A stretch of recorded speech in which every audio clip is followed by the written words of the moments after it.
Chapter 11. After David explained the counterfeiting details and what I was to relay to Grayson, he departed through the window. I preferred the sensible route and took the stairs. I was on my way out the door when Frankie caught me. "You're looking decent considering you haven't slept," Frankie said. "Why aren't you with Grayson?" I'm going back over there. "Before you go, I have some fabulous news." Can it wait? Frankie arched his brow at my absurdity. Okay, tell me the good news. Lupier called and wants you to perform again. My jaw dropped open. You can't be serious. I mooned the crowd and TV viewers, and I nearly burned myself up with my own cards. My hair still has burnt edges. Yes, your locks are dreadful, but his ticket sales spiked because of you. He wants you to be his assistant this time. That way, there won't be any mistakes. It wasn't entirely my fault, and I don't know anything about magic. Frankie flipped his hand in the air. What's there to know? He does all the work, and you just stand there looking pretty. Uh-huh. I was pretty sure that wasn't what was going to happen. When is it? In 2 nights. He'll have your costume and everything. You'll need to hook up with him to learn the routine. Working closely with Lupier wasn't on my list of fun things to do. I'd contact him later. Procrastination has benefits. The taxi dropped me off at the casino. I stood on the sidewalk, hesitant to go inside. It would only be a matter of minutes before I was spotted, and Grayson would be aware of my location. I'd wait for him outside where there weren't any extra ears. If he didn't come out, then I would have to go inside. I lumbered to the nearest bench and sank down. The hot sun melted me to my seat. I wasn't going to be able to wait longer than 10 minutes before I would have to seek the air-conditioned casino. A shadow fell over me. I gazed up to find Remy towering over me. Grayson wants to see you. Tell Grayson to come out here. Remy crossed his arms. I will not tell him that. You need to come inside. I smirked and crossed my arms. I don't think so. Tell him I'll meet him at Cafe Sofina if he wants to talk. What the hell happened between you two? You're obviously ticked about something. I am, but that's not why I'm here. Tell him I have a message. If he wants it, he'll have to come and get it. I stood to leave. I'll give him 10 minutes to be at the cafe, and then I'm out of there. You know I could just pick you up and carry you to him. Remy, you wouldn't dare.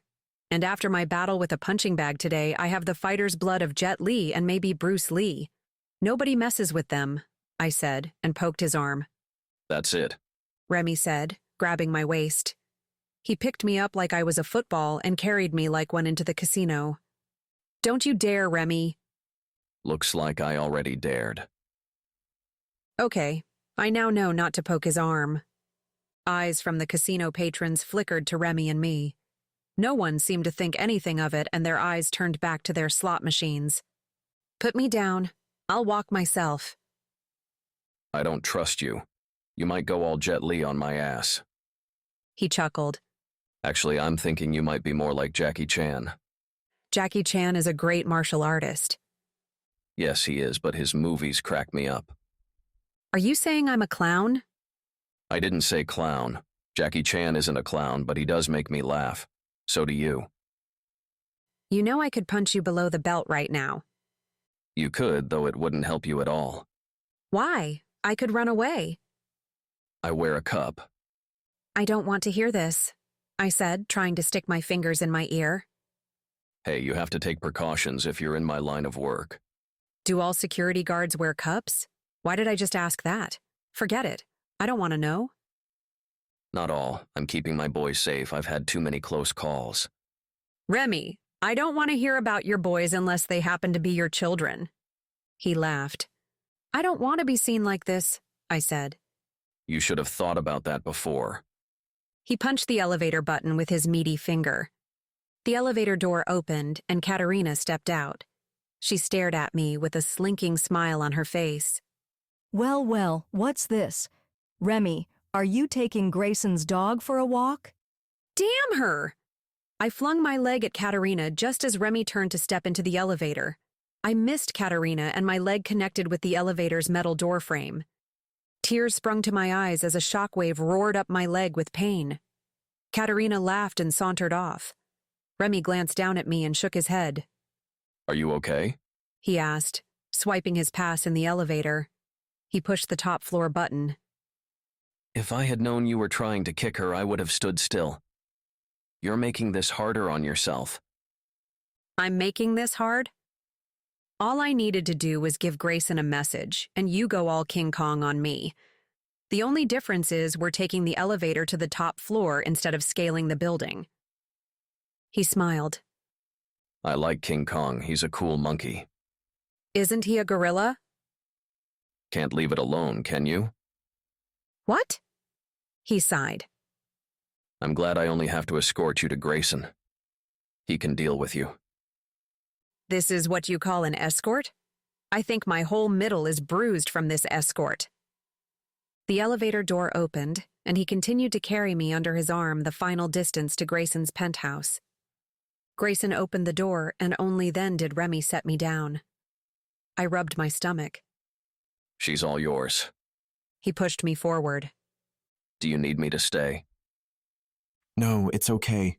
Grayson said. Remy grinned at me. Hey, Jet, it's been fun. I stuck my tongue out at him. He retreated from the room with a chuckle. Grayson closed the door behind him. His eyes focused on me, but he didn't speak.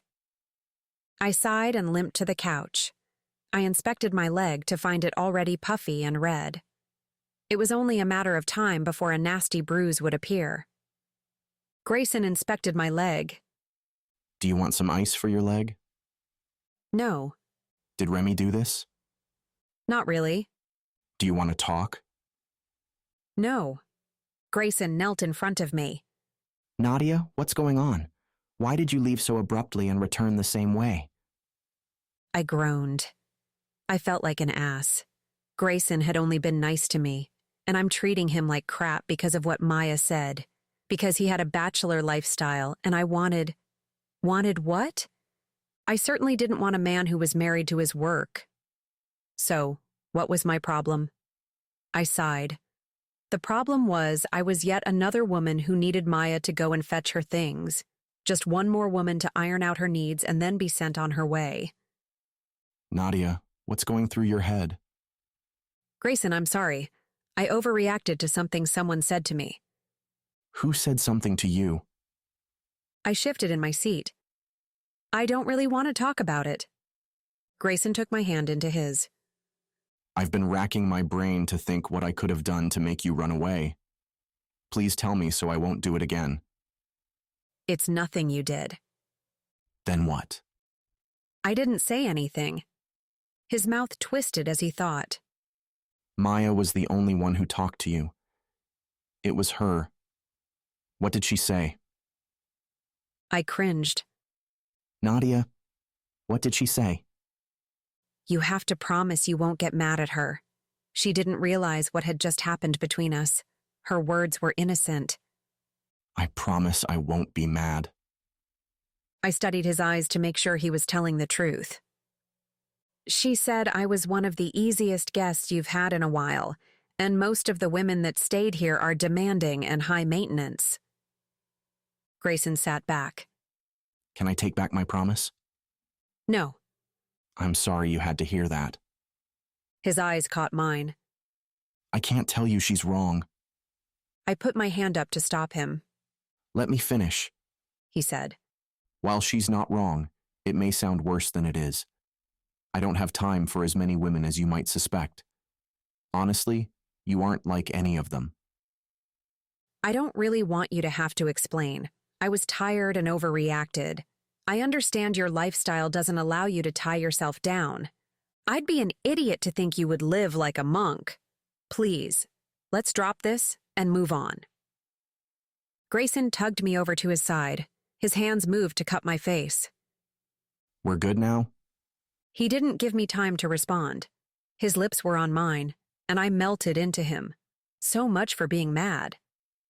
One kiss, and I'm as passive as a sleeping kitten. Maybe the 20 minutes on the punching bag made me weak.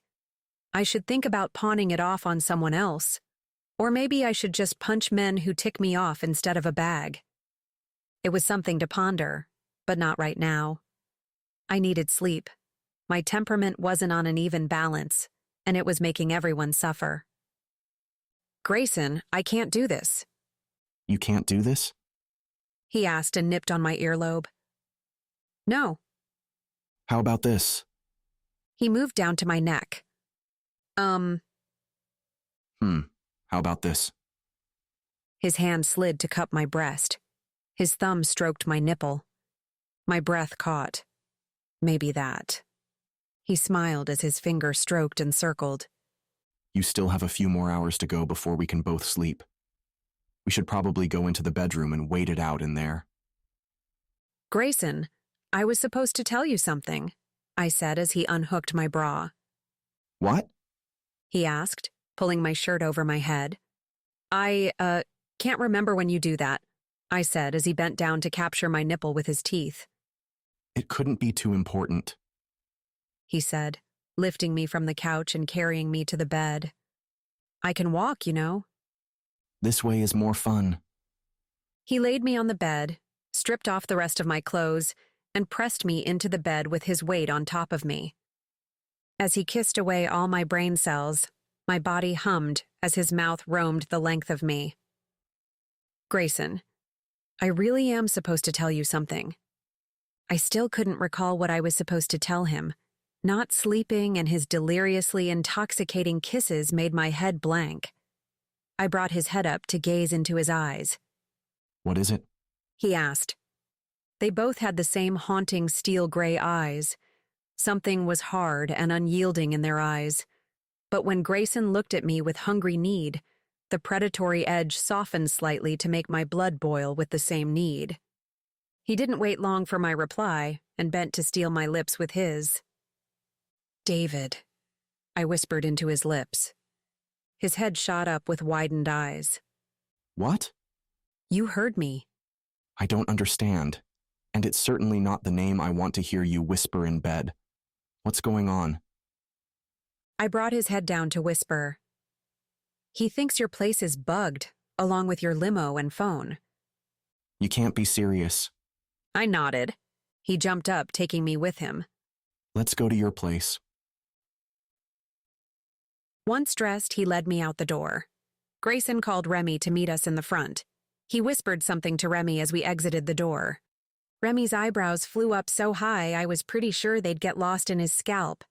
He nodded and left Grayson's side to order a taxi. Remy will perform a thorough inspection of the limo and penthouse, he said when we were inside the taxi. I told him to use your number to get in touch with me. I would take you to my house, but I'm not sure that's safe either. It's okay. I could really use my bed right now. Grayson's eyes twinkled. I didn't mean that. He smiled. Yes, you did. You just don't want to admit it. The taxi pulled in front of All Celebrities Chapel. We got out, and Grayson handed a couple of large bills to the driver. I don't think Grayson had looked at the bills to see how much he paid, but the driver didn't mind. In fact, he grinned like Christmas had just arrived. Groucho Marx opened the door to the chapel. Grayson's eyes crinkled at the corners with amusement. Grayson, I don't think you've met my friend, boss, and landlord, Frankie. Yes, we met at the theater. Grayson corrected me. Oh, it's so nice to meet you officially. Thank you for taking care of my star. She's going to make me rich. Frankie said. But you're already rich. I've read all about you in GQ. I didn't read the Forbes article. I get headaches when I read about wildly successful people. You were smoking in that tailored three-piece suit. Not many people can pull it off, but you looked like a poster boy for money and sex. I cringed. Grayson chuckled. Thank you. Why aren't you in your expensive penthouse? I'm trying to get away from all the money. Getting away from the money but not the sex. He winked at Grayson. I gotcha. Have fun, you two. He said, letting us pass. Please don't encourage his behavior, I said. I don't see why I shouldn't. He was only telling the truth. I suppose, but it makes my life more difficult. We ascended the 2 flights of stairs and entered my apartment. I closed the door behind us. So, tell me what's going on. Grayson said. David wouldn't tell me a lot. He said he took a big risk coming here. Is that going to make me feel happy he's meddling in my life? I don't know his intentions, but he did tell you about the money. I hesitated.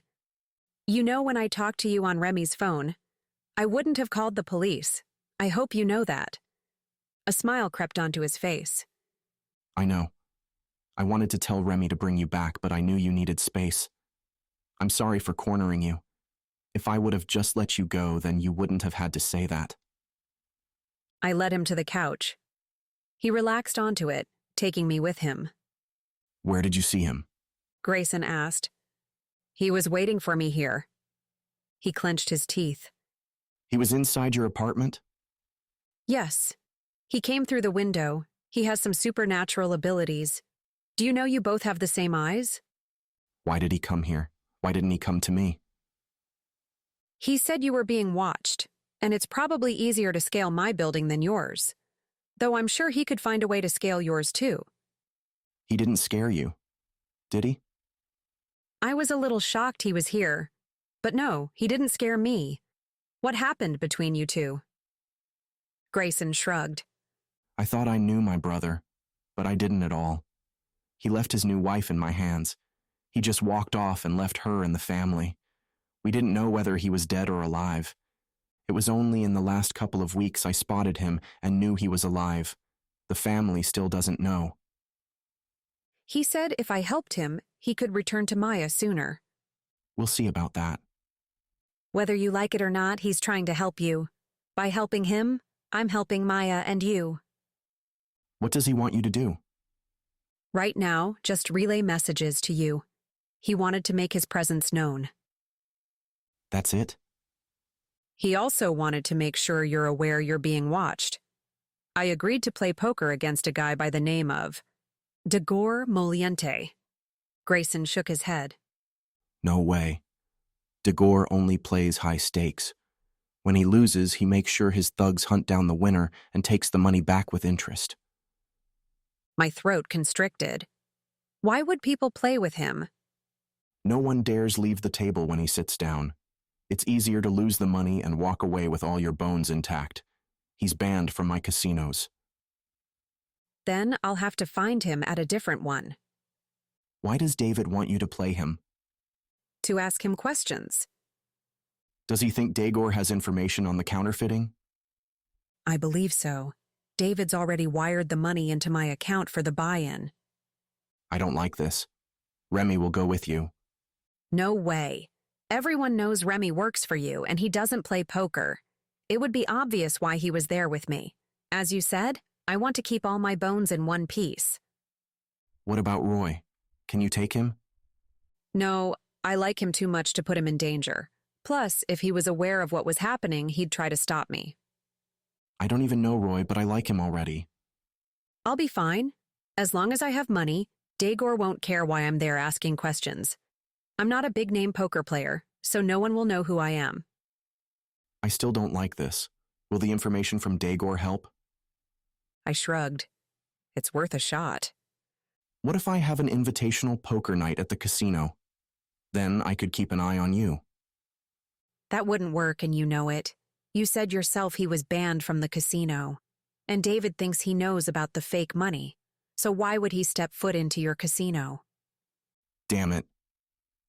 Grayson stood and paced back and forth in my small living room. This is a mess. Every time I think I'm one step ahead, I get sideswiped by something else. Let's just see what happens. First, I have to find out where he plays. That won't be hard to figure out. Only a few casinos allow him in, and none of them are on the strip. You have to bring someone with you. You can't go by yourself. There's no one I can bring. I'm going to shoot myself for saying this, but maybe you should bring Caleb. You don't really want him in on this, do you? Not really, but he'd be able to secure a spot at Dagor's table without any problems. I shook my head. No, I can do this by myself. I'm sure David will be there. How do you know? He's been watching. He knows how to be invisible. I'm sure he'll be there, I wouldn't bet on it. I would. a voice said. My eyes shot over to my bedroom door where David was standing. Grayson's eyes narrowed at David. She's right, I would be there. David said. How long have you been here? Grayson asked. Long enough. You need to stop playing games and tell me what the hell is going on. Grayson, despite what you think about me, I'm here to help you. Why aren't you helping your wife? I keep my eye on her. I make sure she is taken care of. Then why is she serving cocktails? She refuses to take any money from me.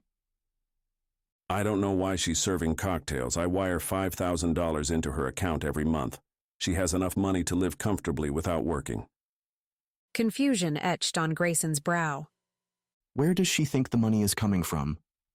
She's never been good with money. Who knows what's going on in her head? Why the hell is she working at my casino then? Maybe to be close to you, I offered. She can see me anytime she wants. Do you really believe that? I asked. You know your work comes first. Right now, you're all she has left of David. You both have the same eyes and features. You also have similar voices and carry yourselves the same way. If I was Maya, I might do the same thing. You're her tie to David. Grayson raked his hands through his hair, flicking his eyes at David. When the hell are you coming back? It's not up to me. You picked up a mission, didn't you? David shrugged. Must be one hell of a paycheck for you to leave your wife. He eyed David. This better not be a mercenary mission. David smirked. At least I don't sit behind a big desk and hide from marriage. No, you're reckless. You hurt a sweet girl who idolizes you. She'll forgive me. The muscles in Grayson's jaw began twitching from clenching his teeth so hard. David, I thought you were afraid Grayson was going to kick your ass if you came back, I said. He smiled. Maybe 10 years ago he could have, but not now. He sits behind a desk all day getting soft. Soft? Grayson barked. His eyes sparked with a fierce glow.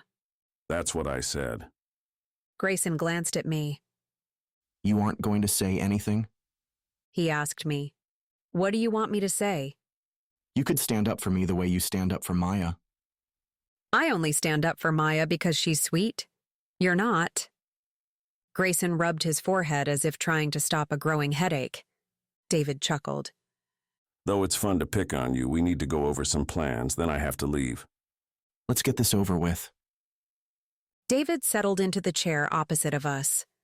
To bring Grayson up to speed, David relayed some of the same information he gave me earlier. After a couple of minutes, my eyes closed with heavy lids. The brothers' deep, soothing voices lulled me to sleep. I tried to open my eyes, but they fluttered shut. I felt an arm circle around me, and I leaned against Grayson's chest. Right before I fell into a deep sleep, I heard David's voice. What are your plans for her? Right now, to keep her safe from Dagor. No thanks to you.